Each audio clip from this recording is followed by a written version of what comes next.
하나님의 말씀 봉독하겠습니다. 사도행전 27장 33절에서 37절까지의 말씀입니다.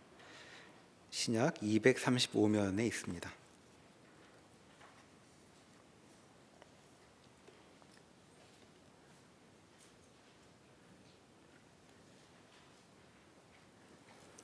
날이 새어가매 바울이 여러 사람에게 음식 먹기를 권하여 이르되 너희가 기다리고 기다리며 먹지 못하고 줄인 지가 오늘까지 10나흘인즉 음식 먹기를 권하노니 이것이 너희의 구원을 위하는 것이요 너희 중 머리카락 하나도 잃을 자가 없으리라 하고 떡을 가져다가 모든 사람 앞에서 하나님께 축사하고 떼어 먹기를 시작하매 그들도 다 안심하고 받아 먹으니 배에 있는 우리의 수는 전부 276명이더라. 아멘. 네, 드디어 이제 사도행전도 끝이 나고 있습니다. 저희가 이제 사사기부터 이제 청년 예배가 이렇게 시작되었을 때 사사기부터 시작해서 쭉 구약의 역사를 이제 훑어보았고, 개략적으로나마 함께 같이 생각을 해보았고, 이제 예수님의 신약에서 예수님의 생애를 이렇게 다루는 사복음서 중에 하나를 이렇게 살펴보고, 누가복음과 또 연결이 되는 사도행전의 내용을 저희가 살펴보는 중이었습니다. 그 사도행전 27장은 이제 바울이 그 로마로 압송돼 가는 그러한 과정들에 어떤 일이 있었는가를 우리 가운데 비교적 상세하게 이렇게 묘사를 해주고 있습니다.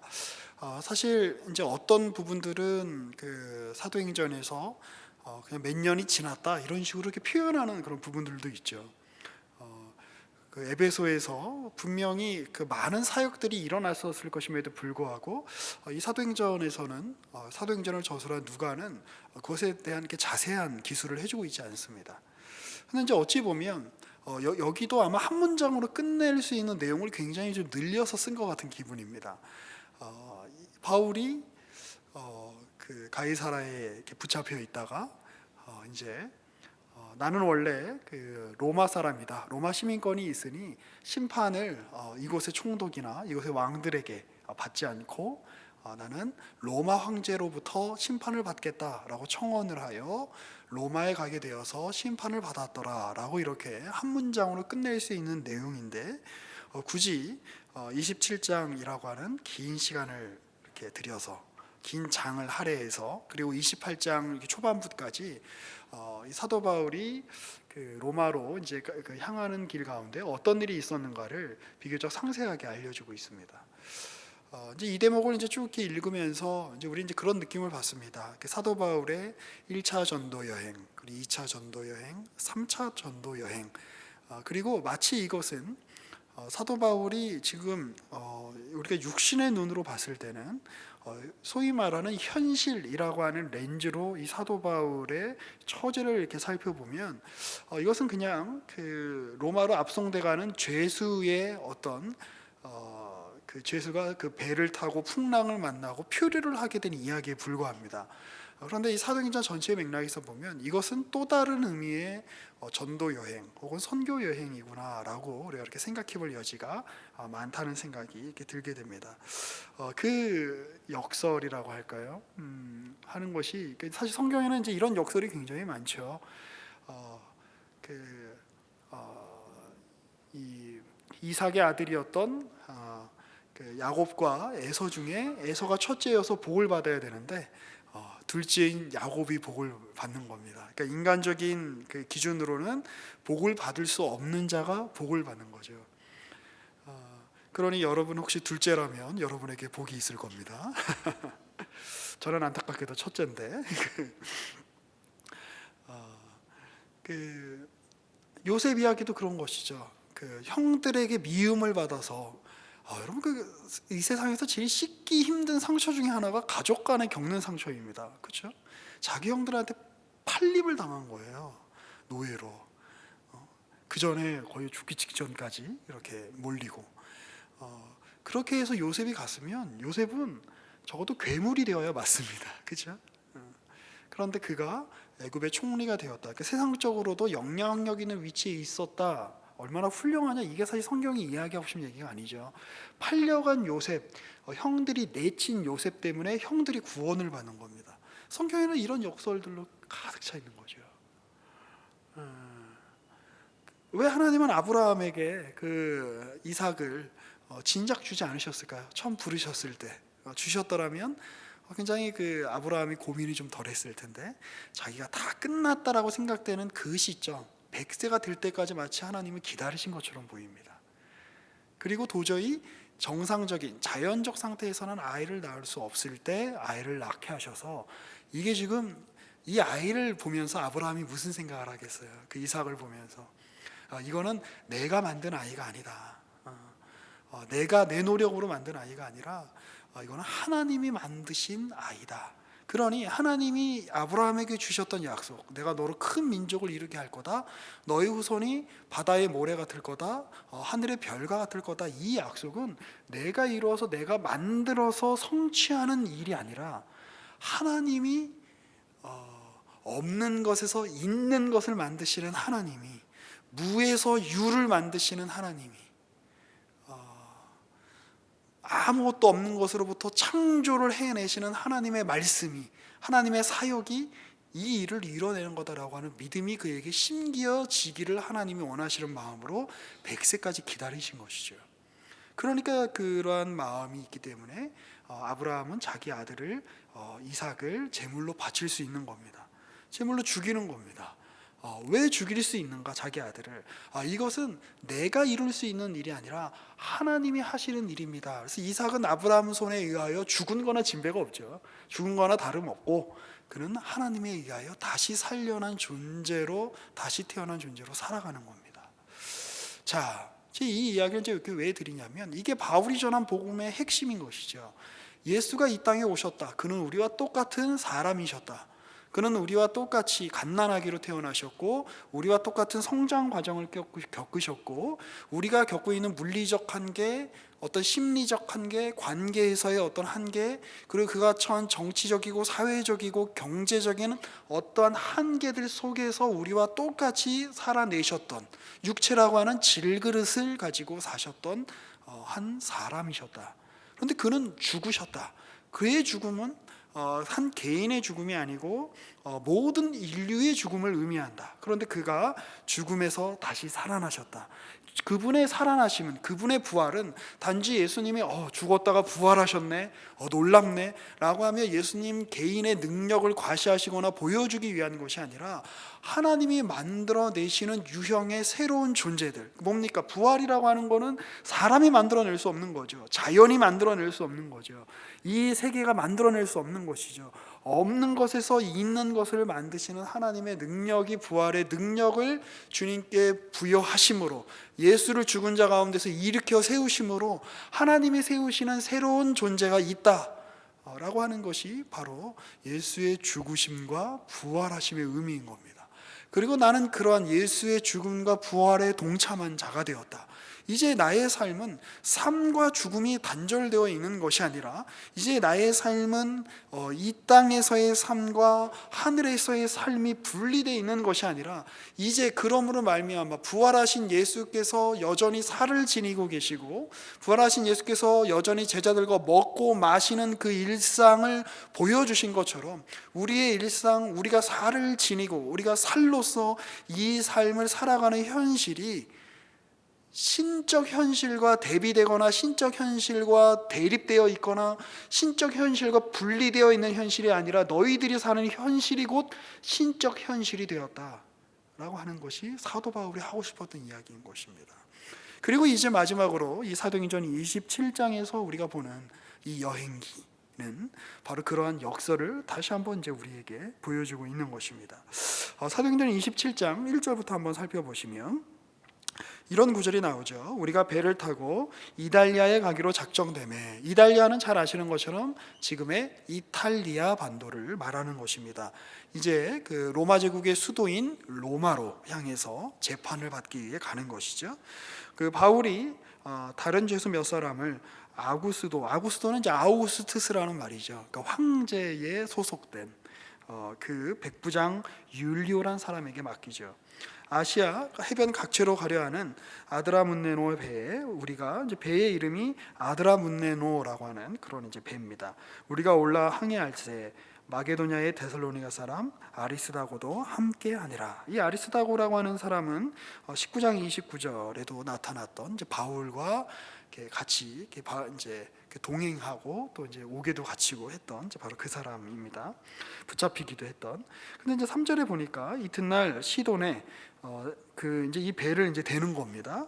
그리고 이제 율리오가 바울을 친절히 대하여 친구들에게 가서 대접받기를 이제 허락하더니 또 거기서 우리가 떠나가다가 맞바람을 피하여 구브로 해안을 의지하고 항해하여 길리기아와 밤빌리아 바다를 건너 루기아의 무라시에 이르러 거기서 백부장이 이달리아로 가려 하는 알렉산드리아 배를 만나 우리를 오르게 하니. 자, 여기서 이제 이 알렉산드리아라고 하는 이 지명은 지금의 카이로에서 한 80에서 100km쯤 떨어졌을까요? 하여튼 고대의 이집트에 있어서 거의 수도에 가까운 그런 역할을 했던 대표적인 도시 중에 하나입니다. 이제 알렉산더의 영향을 받은 이제 그리스 식민지가 세워졌기 때문에 알렉산드리아라고 이렇게 표현을 하고 있는 곳인데요. 그러니까 이집트의 아주 주요한 도시죠. 이 이집트에는 뭐가 있었냐면 대대로 이 로마 사람들이 그 수입해서 이제 가지고 와서 먹었던 곡창지대가 이집트에 있습니다. 그러니까 이제 왜 그 로마 사람들이 그렇게 지중해를 이제 가운데 두고 그 밑쪽이 북아프리카잖아요. 북아프리카 지역에 식민지를 이렇게 많이 개척했냐면 그곳에서 나는 풍부한 어떤 그 식물들, 식물이라 그러니까 표현이 그러네요. 하여튼 뭐 밀, 하여튼 이제 이제 식용을 해결할 수 있는 어떤 그러한 것들을 이렇게 많이 이제 착취할 수 있었기 때문에 이제 그런 식민지들을 개척한 거죠. 그런데 이제 아마 이렇게 그 알렉산드리아에서 이제 지금의 뭐 카이로쯤이라고 생각을 하시면 돼요. 이집트쯤에서 이렇게 바로 이제 이렇게 이탈리아로 가면 빠를 것 같은데 아마 해류라든지 그리고 어떤 바람이라든지 이런 게 여의치 않았던 모양입니다. 그래서 이제 그 중간 지점에서 이렇게 돌아서 지중해에 이렇게 한쪽 면으로 이렇게 돌아서 가는 그 배를 이제 그 사도 바울과 그의 일행이 그리고 이제 사도 바울을 호송하기로 책임지고 있는 율리오라고 하는 백부장이 그 배로 갈아타는 것이죠. 자, 그런데 이제 그런 상황 가운데에서 그 7절에 보니까 배가 더디가 여러 날 만에 간신히 니도 맞은편에 이르러 풍세가 더 허락하지 아니하므로 살몬의 앞을 지나 그레데 해안이라고 되어 있는데 그레데 해안이라는 거는 이제 지금의 이탈리아와 저기 그리스 반도 이제 밑쪽에 있는 이제 그 크레타 섬을 의미하고 있는 겁니다.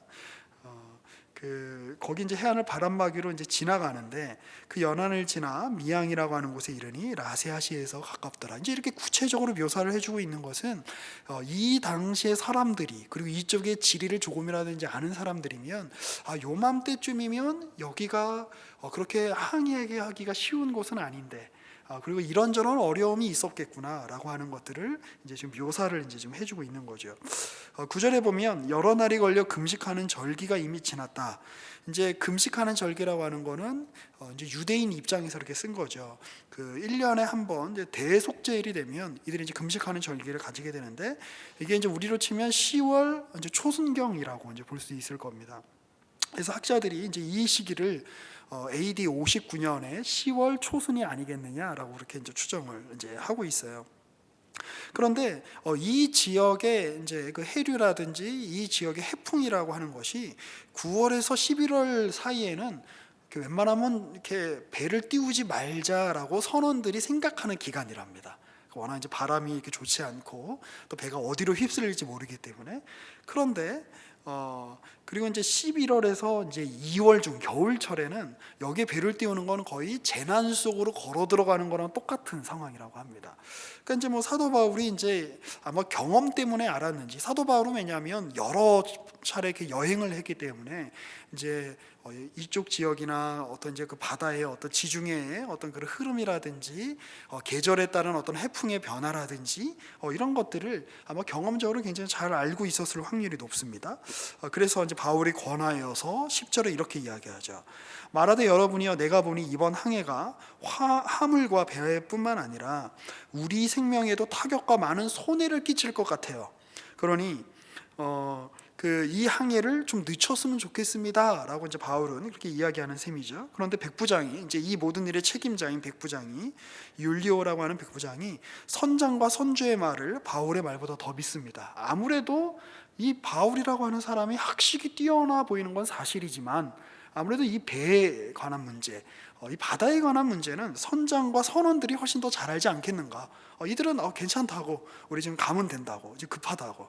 사실은 이제 배는 뭐 지금도 그렇습니다만 떠 있으면 떠 있을수록 이게 계속 이렇게 좀 돈이 지불이 되는 것이죠. 그러니까 빨리 가는 만한 이제 목적지로 이제 가야 최대한 이제 그 경제적 손실을 줄일 수 있기 때문에 뭐 그런 이유 때문인지 뭐 아니면 정말로 안전하다고 생각을 했는지 모르겠습니다만 그들이 계속해서 이제 진행을 이제 하려고 합니다. 그래서 그 항구가 겨울을 지내기 불편하므로 거기서 떠나 아모쪼록 베빅스라고 하는 곳에 가서 겨울을 지내자 하는 자가 더 많으니, 베빅스는 그레데 섬이라고 하는 곳에 있는 한 항구를 이제 의미하고 있습니다.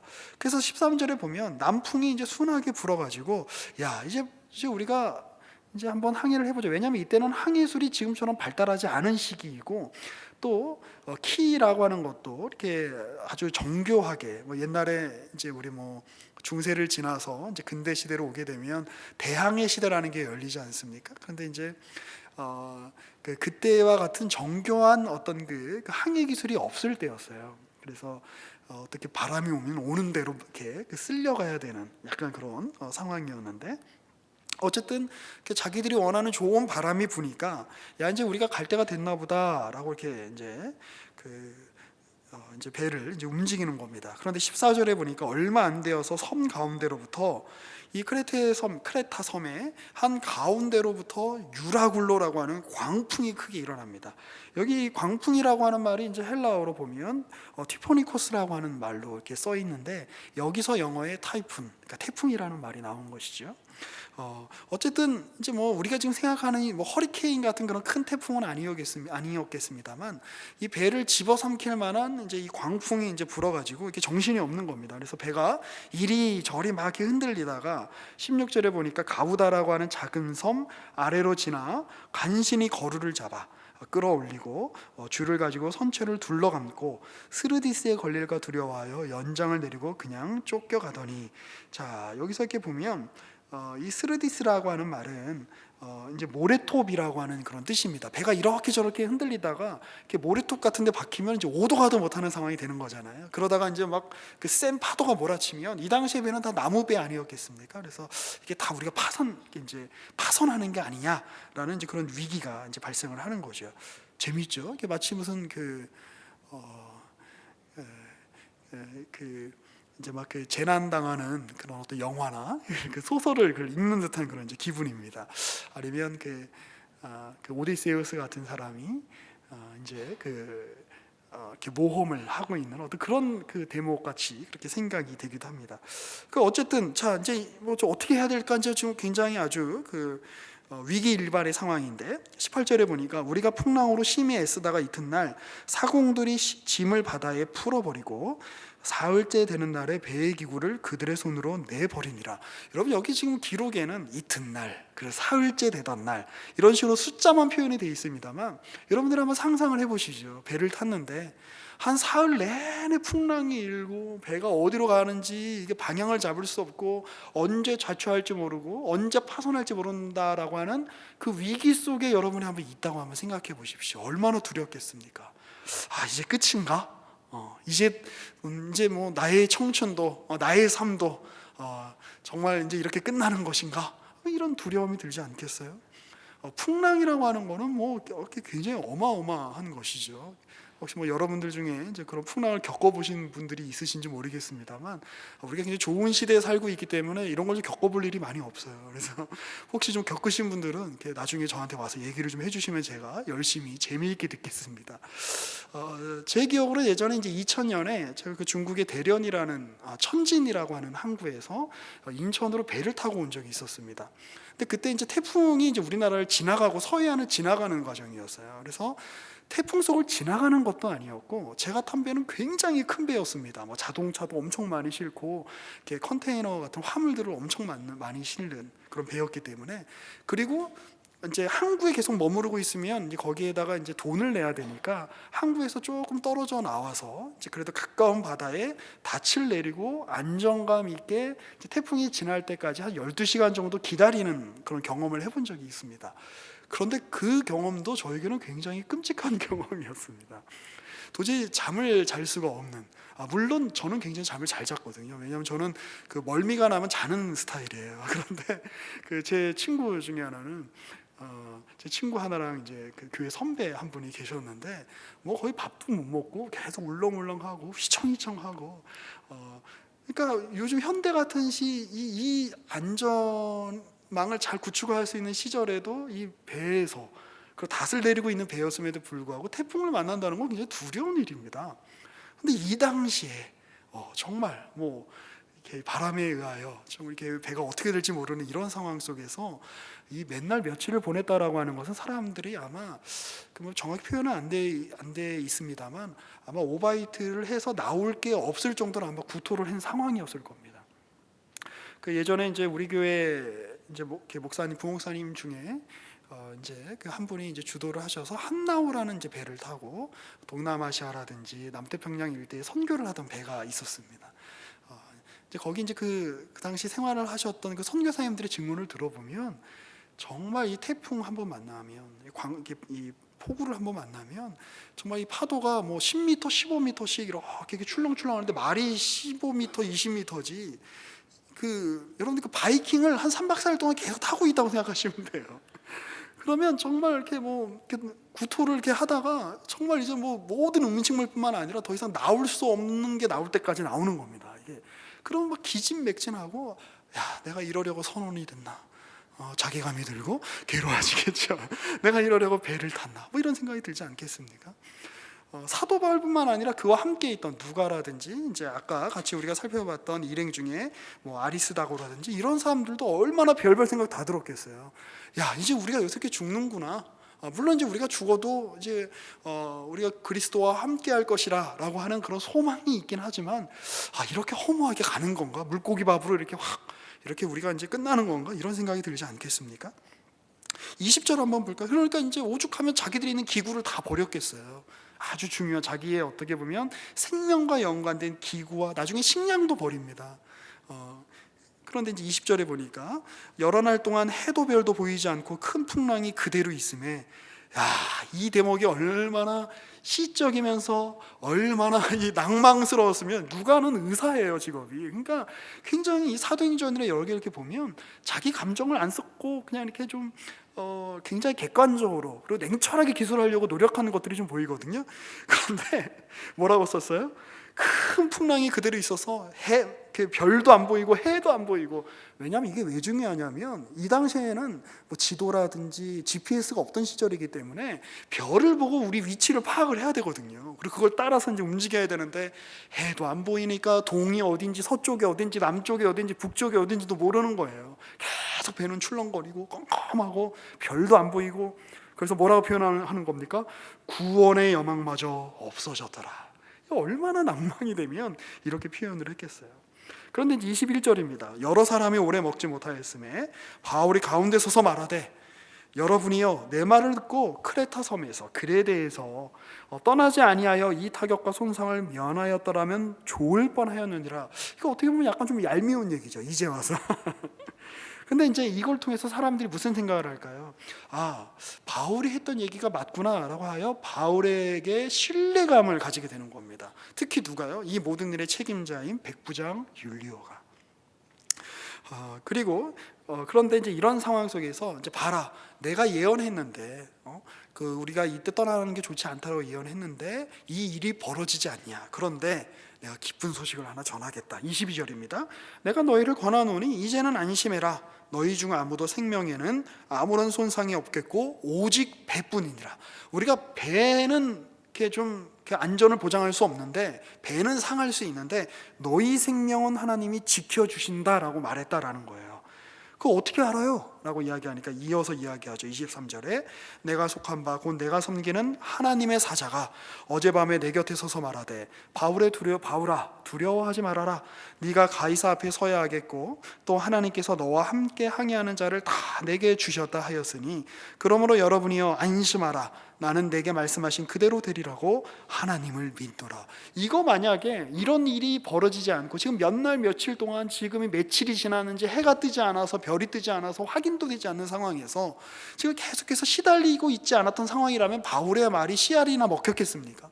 그렇죠? 전혀 먹히지 않았을 겁니다. 그런데 이러한 막 시련들을 겪고 나서 너무나 불안하고 야 이제는 우리가 끝났구나라고 그 배를 탄 276명의 사람들이 정신이 없는 가운데 있는데 그때 바울이 두려워하지 말아라, 안심해라. 하나님께서 나에게 사자를 보내주셔서 여러분의 생명이 다 보존될 것이라고 말씀하고 계신다. 왜? 나에게 하나님이 주신 사명이 있기 때문이다. 하나님이 나한테 로마에 가서 가이사 앞에, 그러니까 케사르죠, 로마 황제 앞에 서리라 라고 말씀하신 이 뜻을 이루기 위해서 그때까지는 나는 안 죽는다. 그리고 그때까지 그 일을 위해서, 나를 보호하기 위해서, 나의 생명을 유지하시기 위하여 함께하는 너희들의 생명도 하나님이 유지하시고 보존하여 주실 것이라 라고 지금 사도 바울이 이야기하고 있는 것입니다. 그래서 27절에 보면 열 나흘째 되는 날 밤에 여러분 14일이 지났어요. 그냥 안전한 배, 크루즈에서 14일을 보내는 것도 약간 지겨울 것 같은데 지금 뭐 풍랑이 일고 어떻게 될지 모르는 이 배를 지금 표류를 14일째 지금 하고 있는 겁니다. 우리가 아드리아 바다에서 이리저리 쫓겨가다가 자정쯤 되어 사공들이 어느 육지에 가까워 오는지를 짐작하고 물을 재어보니 20길이 되고 조금 가다가 다시 재니 15길이라 암초에 걸릴까 하여 고물로 단 넷을 내리고 날이 새기를 고대하니라. 이거 어떻게 보면 굉장히 현명한 거죠. 왜냐하면 보이지 않는 상황에서 이렇게 저렇게 배가 표류하다 보면 암초에 부딪혀서 배가 파손할 확률이 높습니다. 그러니까 일단 닷을 내려놓고 그렇게 깊지 않은 이제 해변에 깊지 않은 이제 바닷가에 도착을 했기 때문에 지금 상황을 이렇게 보고 있는 거죠. 자, 그런데 30절에 보면 사공들이 도망하고자 하여 이물에서 닷을 내리는 채 하고 거룻배를 바다에 내려놓습니다. 이 거룻배라는 거는 이제 뭐 앞에도 이렇게 나옵니다만, 그러니까 지금으로 치면 그 조그만 그 구명정이라고 생각을 하시면 될 것 같아요. 본선 말고 이제 그 본선이 이렇게 있고 사람들이 해안에서 이제 항구에서 왔다 갔다 하면서 탈 수 있는 조그만 배를 의미하는데, 이때에는 이제 그 키가 이렇게 발달되지 않았기 때문에 이 거룻배를 내려서 또 이렇게 배를 이렇게 조정하기도 하는 그런 기술이 있었다 그래요. 아무튼 이 사공들이 야 우리 이대로 있다간 죽을지도 몰라 그러면서 이제 도망가려고 하는 거죠. 그러니까 바울이 그걸 보고 백부장과 군인들한테 이르되 이 사람들이 배에 있지 아니하면 너희가 구원을 얻을 수 없을 거다. 왜냐하면 이 사람들이 다 가버리면 배를 어떻게 움직일 수가 없잖아요. 그래서 군인들이 거룻줄을 끊어내 버리죠. 그래서 이제 그 구명정도 이제 끊어내 버리고 기다리고 있는 겁니다. 이런 상황인 거예요, 여러분. 우리가 지금 읽은 본문이, 여러분이 만약에 그런 상황에 처하시면 여러분은 어떤 느낌이 드시겠습니까?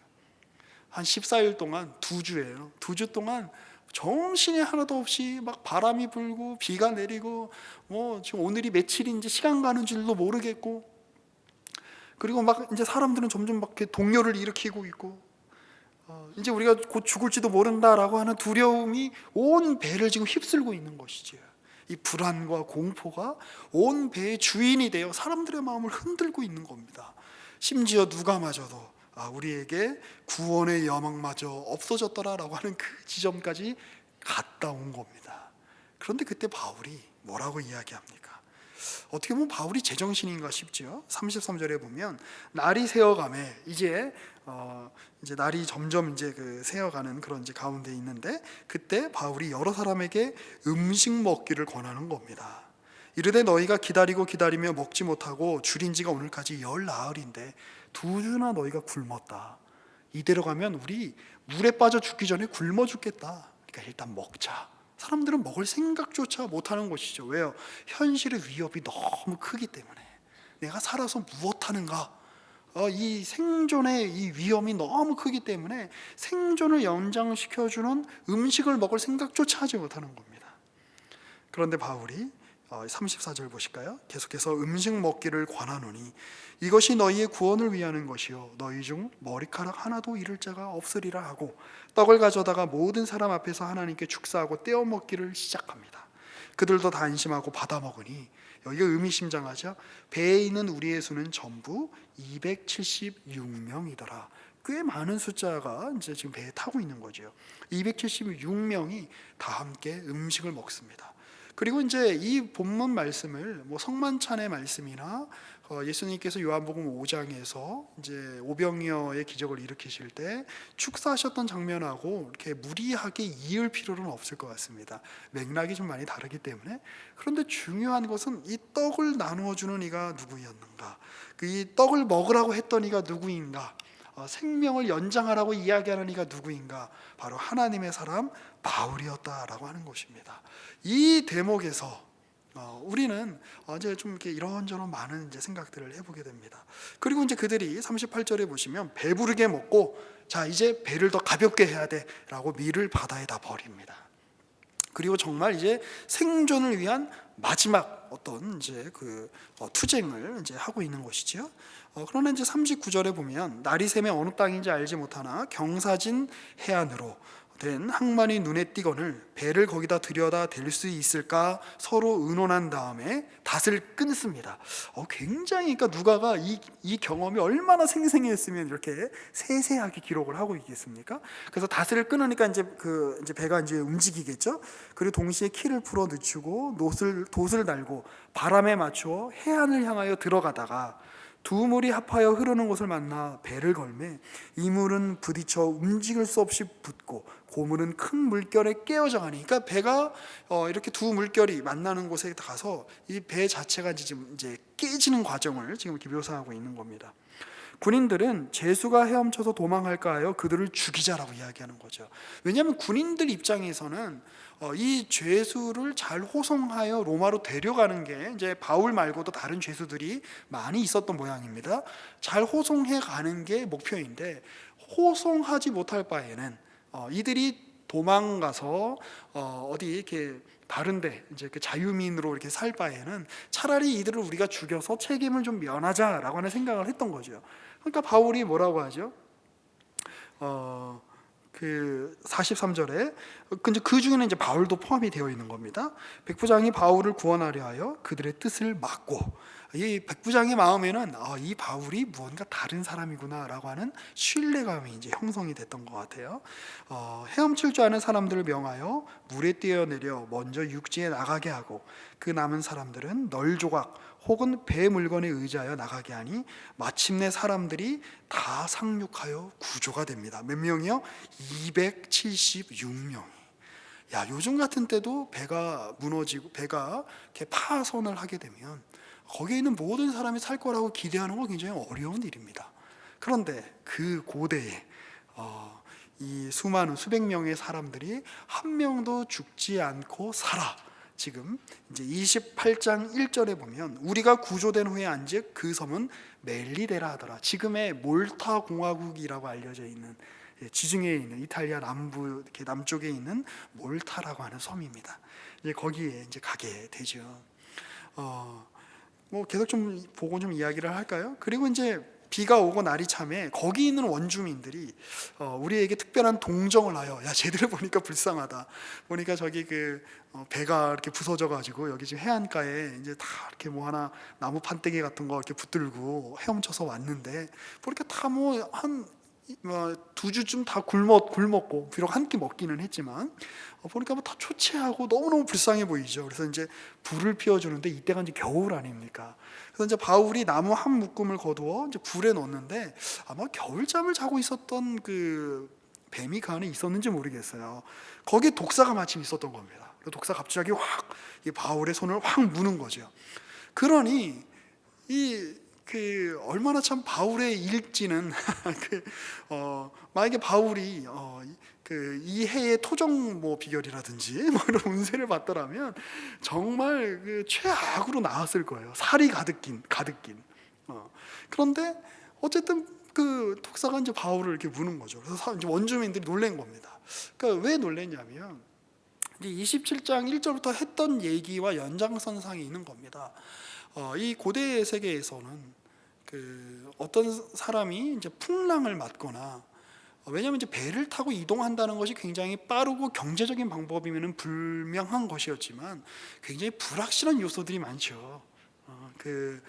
지금처럼 항해술이 발달하지도 않고 뭐 기상과 이런 것들을 관측할 수 있는 그런 기술이 없었기 때문에, 지금보다 많이 모자랐기 때문에 그러니까 언제 어떻게 배가 파산할지 모르는 상황인데, 그런 상황 가운데에서 뭐 예정대로 그리고 안전하게 배가 도착하는 것은 신의 은총이라고 생각을 했던 겁니다. 신들이 돌봐줘서. 그런데 반면에 그렇게 되지 않는 경우가 있을 거 아닙니까? 그것은 그걸 이렇게 주도한 사람들이, 혹은 그 바다에 빠져 죽은 사람들이 어떤 그 신들의 노여움을 샀기 때문에 무언가 잘못한 게 있을 거야라고 하는 것이죠. 어떻게 보면 지금 바울이 겪는 과정은 마치 신들의 저주를 받은 사람이 겪어야 되는 과정입니다. 그렇죠? 계속 풍랑이 불고 막 그 배가 파손하고 한 14주, 그러니까 14일 동안 굶고, 그리고 이제 그 겨우겨우 이제 어떤 섬에 이제 가가지고 이제 불을 떼는데 거기서 독사가 나와서 무는 거예요. 근데 놀랍죠.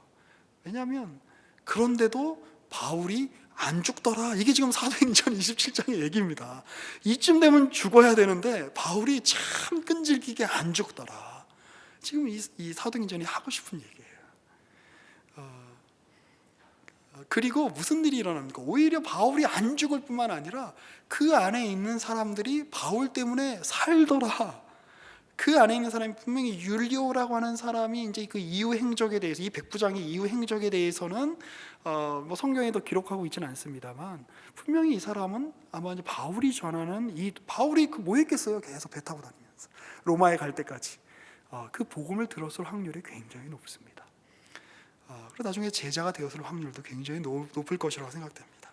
그리고 이 섬, 멜리데라고 하는 이 섬에서 사람들이 그 독사가 바울을 무는 걸 보고, 야, 저 사람은 정말 신들의 저주를 받은 사람이다라고 생각했다가 죽지 않는 거를 보고 오히려 바울을 신이거나 신이 보낸 사람으로 생각을 하죠. 그리고 바울이 많은 이들의 거기에 이제 살고 있는 높은 사람인 보블리오라고 하는 사람의 장인의 열병을 이제 기도로 고쳐주기도 하고 하면서 복음이 전달되는, 그거 굉장히 놀랍죠. 만약에 이런 풍랑이 없었다면, 만약에 이런 그 시련이 없었다면, 그 바울과 함께하고 있는 백부장 율리오를 비롯한 276명을 비롯하여 이 멜리데라고 하는 섬에 살고 있던 이들에게 바울이 품고 있는 이 소망과 확신의 근거인 그리스도가 전해질 길이 없는 것이죠. 그냥 날씨가 좋고 예정대로 로마를 향해서 갔더라면 그냥 쭉 그냥 여행하다가 그냥 로마로 가서 로마 황제, 그 당시 로마 황제였던 네로 황제에게 심판을 받고 그냥 바로 그냥 죽임을 당했겠죠. 그리고 사실 이제 사도행전 28장 이후의 내용은 우리가 잘 모르잖아요. 그냥 이렇게까지 해서 로마에 갔는데 그냥 로마 황제한테 뭐 이제 한 몇 년 동안 이렇게 갇혀 있다가 그 연금 상태에 있다가 그냥 죽임을 당하는 거예요. 그런데 이 과정이 있으니까, 이 27장이라고 하는, 그리고 28장 초반이라고 하는 이 과정이 있으니까, 이 가이사라에서 예루살렘에서 그 로마로 가는 이 여정에 얼마나 많은 이 스펙타클한 일들이 펼쳐지면서, 그걸 통해서 역설적으로 바울은 이 상황에서도 계속 죽어야 되는데 죽지 않음을 보여줌으로 그의 삶을 통하여 복음이 증거되고 하나님이 어떤 분이신지가 계속해서 이야기되어지는 그 일들이 지금 일어나고 있는 것이라고 하는 것입니다. 이 일들은 제가 이제 그 몇 주 전에, 한 달 전쯤에 이제 우리가 살펴봤던 열왕기상 혹은 열왕기하의 말씀들을 떠오르게 합니다. 열왕기상에 보면 그 엘리야 이야기가 나오죠. 근데 보면 엘리야는 정말 죽고 싶은 거예요. 도저히 내가 이렇게 열심히 혼자 선지자 노릇을 해서 뭘 하나 싶은 거죠. 내가 갈멜산에서 그 수백 명의 그 이방인 선지자들과 싸워 이겨도 이 기세가 등등한 아합과 이세벨의 이 세력은 변하지 않는 겁니다. 나 그냥 죽을래요, 하나님. 그리고 로뎀나무에 누워 있는데 주님이 어떻게 하시는 거예요? 먹어라, 마셔라. 그리고 너 힘들었지? 넌 정말 얼마나 힘들었겠니? 내가 너를 위로해 줄게. 당신은 사랑받기 위해 태어난 사람. 이렇게 노래 불러주신 것이 아니라 계속 가라, 이렇게 얘기해 주시는 거죠. 계속 가라. 너의 길을 가라. 너 죽기 전까지는 너 할 일을 해라. 너 죽는 것도 네 마음대로 못한다. 그러고 보면 성경에는 먹이는 이야기가 그렇게 많습니다. 엘리야가 그런 일을 겪기 전에 사르밧 과부를 만난 일들 한번 떠올려 보십시오. 다 우리 먹고 죽어야지 했는데 엘리야 만나서 사르밧 과부랑 아들이 안 죽고 계속 생명이 연장되는 거예요. 안 죽고 생명이 연장되면 뭘 하겠습니까? 기억을 하는 거죠. 왜 우리가 안 죽고 계속 살아있는가? 엘리야 만나서 그런 거구나. 엘리야 만나서 신기한 능력이 우리 그 집에 이렇게 펼쳐졌는데 그 일은 누가 주신 걸까? 하나님이 주신 거구나. 하나님을 계속 떠올리게 되는 겁니다. 예수님이 부활하셔서 제자들 만나셔서 뭐 하셨죠? 먹으셨어요. 식사하셨어요. 엠마오로 가는 제자들하고 식사하자 그들의 눈이 밝아집니다. 숨어 있었던 제자들에게 다가가셔서 그들과 함께 먹고 마십니다. 아유, 나 그냥 물고기나 잡아야겠다 이러고 고향에 내려가서 물고기를 잡고 있는 베드로를 부르셔서 너 밤새 너 물고기 잡느라고 고생했지? 내가 고기 구워놨다 와라. 생선 구워놨다 와라. 먹자. 무엇을 의미하는 것입니까? 주님이 오병이어의 기적을 일으키시면서 그 수많은 사람들을 먹이시며 너희의 생애는, 너희의 삶은 세상은 죽으라라고 이야기한다. 너희 스스로 너희 삶을 돌이켜봐도 더 이상 살 이유가 없는 그러한 현실 속을 너희가 걸을 때가 있다. 그러나 나의 창조는 그렇게 가볍지 않다. 그 얘기를 하는 겁니다. 먹어라. 먹어서 너희의 존재를 유지해라.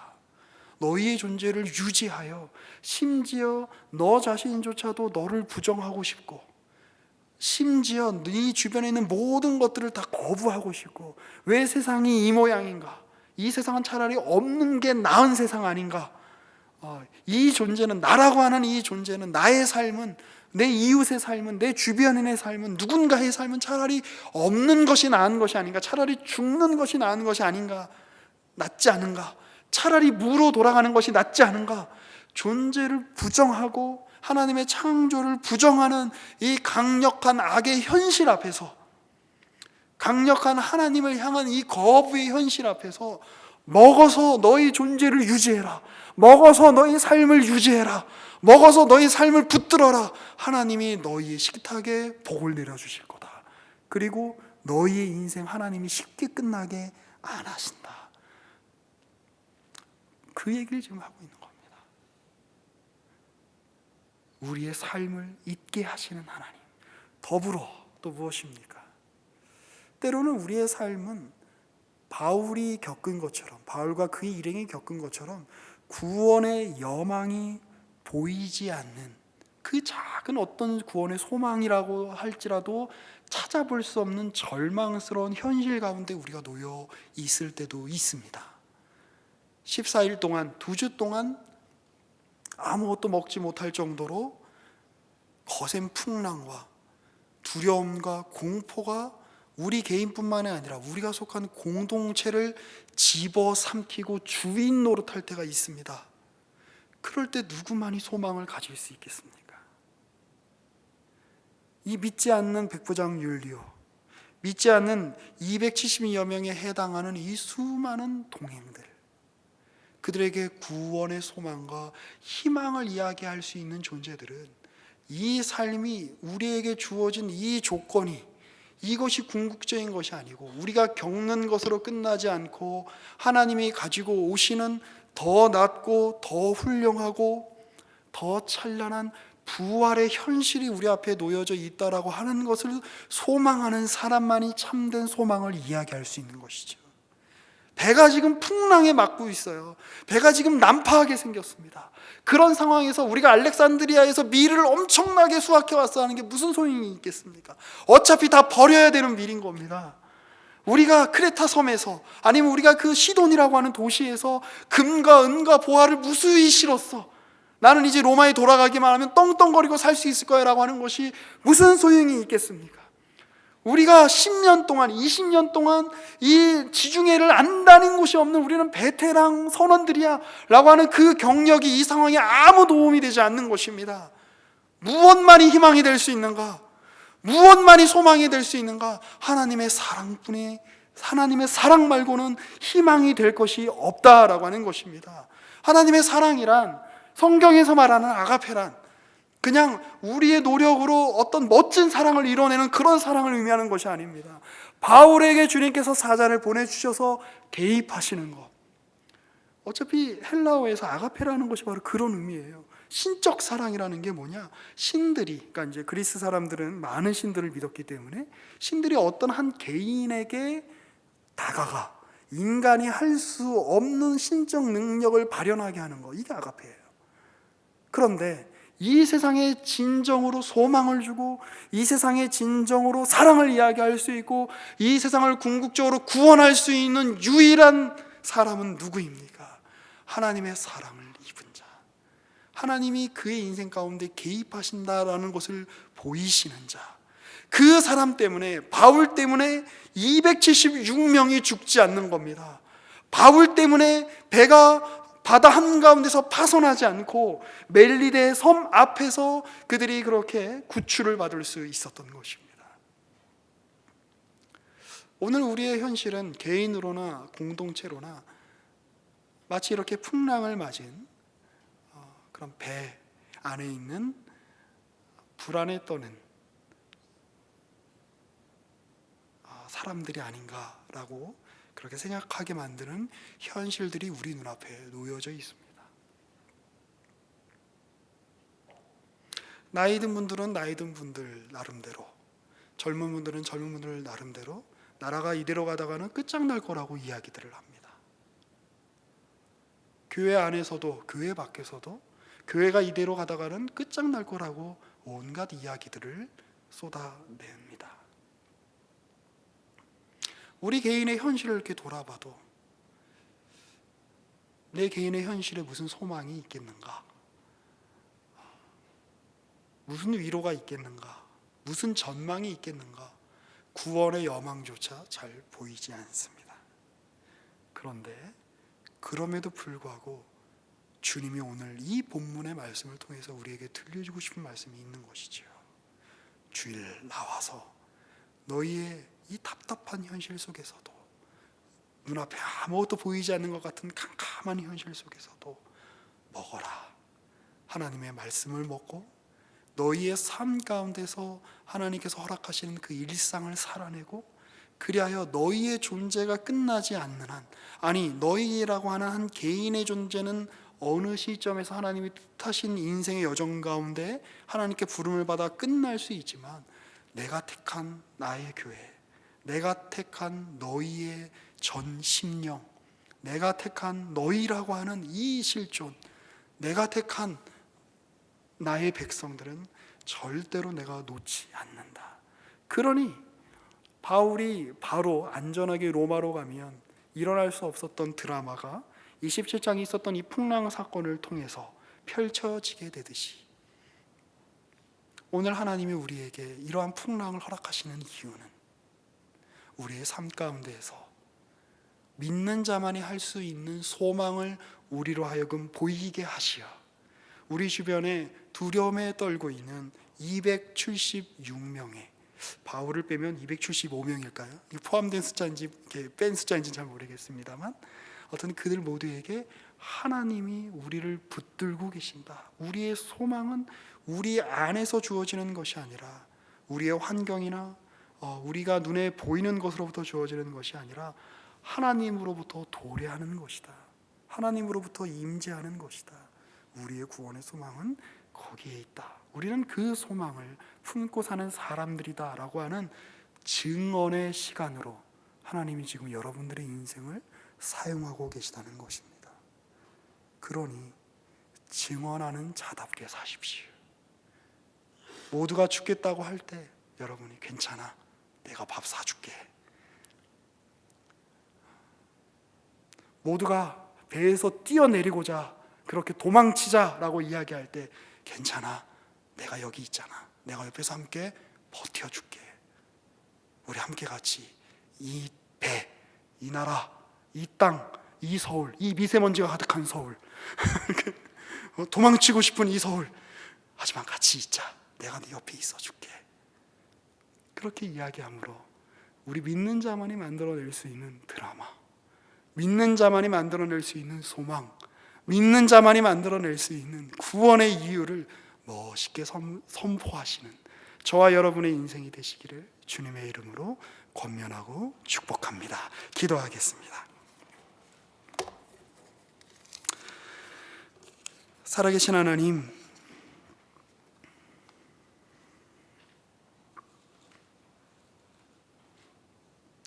우리는 매주일 예배의 시간에 나와 주님이 살아계시다고, 주님이 역사하신다고, 주님이 일하신다라고 찬양하며 기도하며 고백하지만 우리의 삶의 현실 속에서 하나님이 우리와 함께 하신다는 사실, 하나님이 창조의 주인이시요 이 모든 세상의 종말과 완성을 가지고 오시는 참 주제시라고 하는 사실을 망각하며 살 때가 너무나도 많습니다. 우리에게는 당장 우리 눈앞에 현실이 너무나도 큽니다. 우리 눈앞에 부는 풍랑이, 우리 눈앞에 부는 광풍이, 우리 눈앞에서 펼쳐지는 배가 언제 파손할지 모르는 위기 상황, 우리의 마음을 두렵게 하고 때로는 우리의 생명을, 우리의 삶을 가치 없는 것으로 여기게 만들며 불안이, 공포가, 두려움이 우리의 주인이 되게 할 때가 너무나 많이 있습니다. 그러나 주님, 오늘 우리가 주의 말씀에 힘입어 다시 한번 믿음으로 고백합니다. 우리의 주인은 불안도 아니요, 우리의 주인은 공포도 아니요, 우리의 주인은 내가 아니요, 우리의 주인은 하늘과 땅을 창조하신 우리 주 하나님이심임을 다시 한번 고백하오니 그 고백에 합당하게 우리의 삶을 살아갈 수 있도록 주의 성령께서 우리에게 힘을 더하여 주옵소서. 예수님의 이름으로 기도합니다.